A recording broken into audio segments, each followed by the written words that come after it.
Welcome to day 3 of the Advent calendar. This one is interesting. I've never even heard of this one. Auchnagie, or Auchnagie. Classic. Now this is from the Lost Distillery Company, which, if you'll remember, specializes in recreating or finding whiskey and flavor profiles from long dead distilleries. Now this is a blended malt, so a blend of malts from multiple distilleries. They don't specify where from, but Auchnagie went from 1812, because I was remembering the overture, 1812 to 1911, and that's as long as it made, so about 100 years, and then it shut down. But at its time, it was a classic whiskey of its space and era, a rural farm distillery. Oh, wow! That is only 43% alcohol. The nose would not lead you to believe that was only 43%. That is one of the most deep, rich, floral and flower. Man, this is tough because all of these first 3 ones, they're all from the same basic flavor profiles, and they all live in the same home turf. And so differentiating them based on Scotland's climate on just the mid-level Highlands, you're gonna have to be really on your game to be able to truly mark out the variants from 3 different, essentially, Highland Speyside whiskeys. But there's a citrus to this one that didn't exist in the other 2.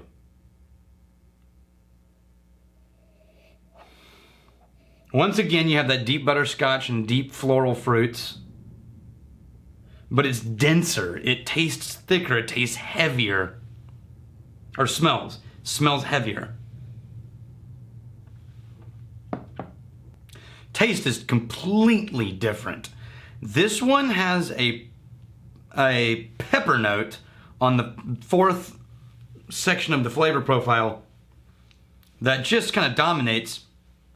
Wow, this is very different. This is I'm not sure I'm a fan of this one. It's not bad, but it tastes fractured. So it feels like the nose is one dominant dense thing you can't escape from, like walking past somebody with too much perfume.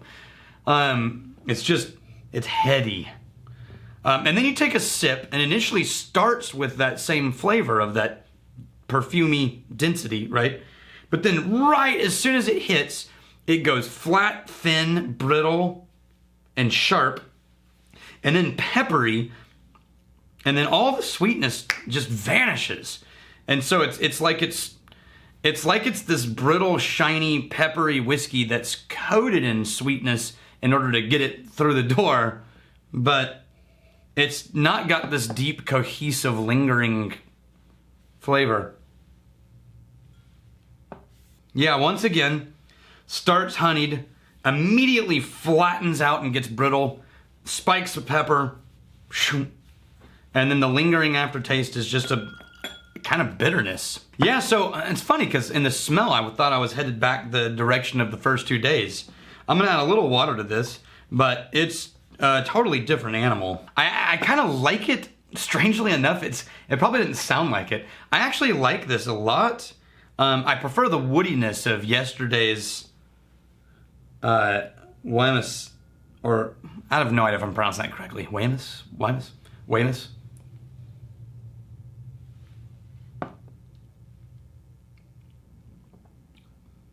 Okay, with a dash of water, it gets all the sweetness back, but it loses all of the spicy pepper. Oh, and then it tastes sour on the aftertaste. Yeah, I'm gonna go Richard Patterson style there. Just dump that out and start over.